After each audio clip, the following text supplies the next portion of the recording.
Guys, kalau sebelum nonton itu subscribe dulu ya, loncengnya dinyalain ya, kayak ada lampunya warna kuning. Bye bye, sampai jumpa di like, comment, share, dan subscribe. Tombol lonceng diklik sampai berwarna abu-abu. Bye bye. Sebagai perempuan, Karin betul-betul manusia yang payah.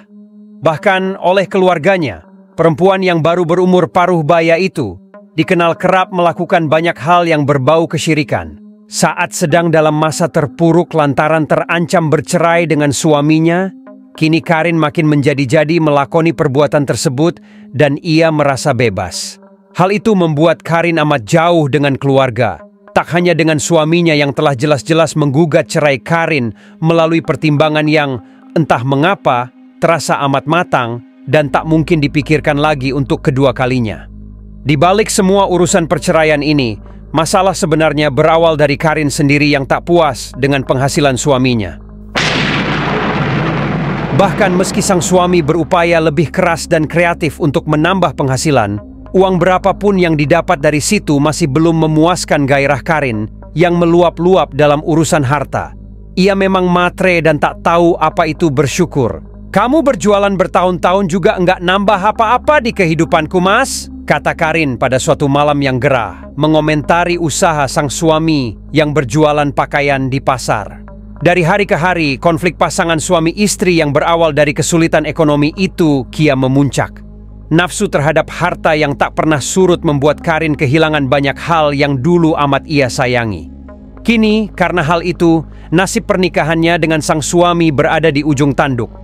Pada suatu malam, ketika keduanya terlibat dalam perdebatan yang cukup sengit, sang suami tak lagi bisa menahan diri. Ia keceplosan mengatakan sesuatu yang menjadi awal nasib buruk bagi kehidupan rumah tangganya. Kepada Karin, sang suami berkata kalau ia mau pisah saja. Mendengarnya, karena juga sudah terbakar amarah, Karin tak mengatakan apapun yang menunjukkan penolakannya terhadap pernyataan sang suami. Meski pernyataan itu hanyalah bentuk kekhilafan seseorang yang sudah naik pitam. "Kalau kamu enggak mau nerima aku yang pas-pasan ini, mending kita cerai aja," kata sang suami. "Oh, kalau begitu maumu, silakan. Aku juga enggak sudi jadi istri miskin lelaki kayak kamu," jawab Karin dengan nada tinggi. Sesaat setelah mereka sudah resmi bercerai, keduanya menjadi amat asing bagi ukuran dua orang yang pernah berada dalam satu ranjang. Karin dan sang suami menjadi dua orang yang seperti tak pernah bertemu sebelumnya, bahkan saling membenci. Di tengah keterpurukan itu, Karin sendiri berusaha untuk mencari cara agar memuaskan hasratnya terhadap harta. Maka, lantaran tak sanggup lagi menerima keadaannya yang serba pas-pasan, perempuan itu mengambil jalan instan untuk menjadikan dirinya kaya raya. Dia memelihara tuyul. Setelah suaminya pergi, dan rumah milik orang tuanya ditempati Karin sendiri, di gagang pintu rumah dan kusen jendela yang terbuat dari kayu, Karin memasang banyak kain kafan sebagai salah satu syarat ritual pesugihan ketika memelihara makhluk gaib itu. Lewat caranya yang jahat itu, benar saja, Karin menerima gelontoran uang gaib yang seperti tak ada habis-habisnya. Semua keluarganya, bahkan kedua orang tuanya sendiri, telah mengetahui laku jahat Karin itu. Di tengah kekayaan yang didapat oleh anak perempuan satu-satunya, mereka justru membiarkan Karin menjalani jalan hidup syiriknya sendirian. Meski telah menjadi perempuan kaya raya, Karin harus menerima tanggung jawab yang tak mudah lantaran memelihara tuyul untuk memperoleh uang. Setiap malam Jumat Kliwon, ia harus menyusuinya.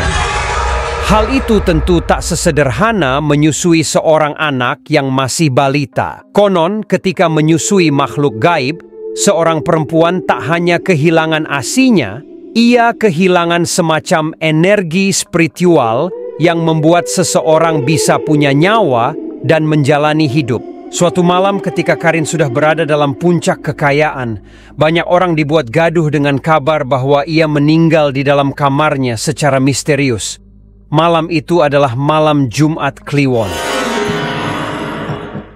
Dari kabar burung orang-orang yang diperoleh dari cerita keluarga Karin sendiri, Janda itu diketahui meninggal sesaat setelah melakukan ritual menyusui tuyul peliharaannya. Karin kehilangan energi dan nyawa karena kekayaan yang ia kejar-kejar sendiri. Oke teman-teman, di akhir video ini jangan lupa tekan tombol subscribe serta lonceng notifikasinya ya. Terima kasih udah nonton dan sampai jumpa di video berikutnya.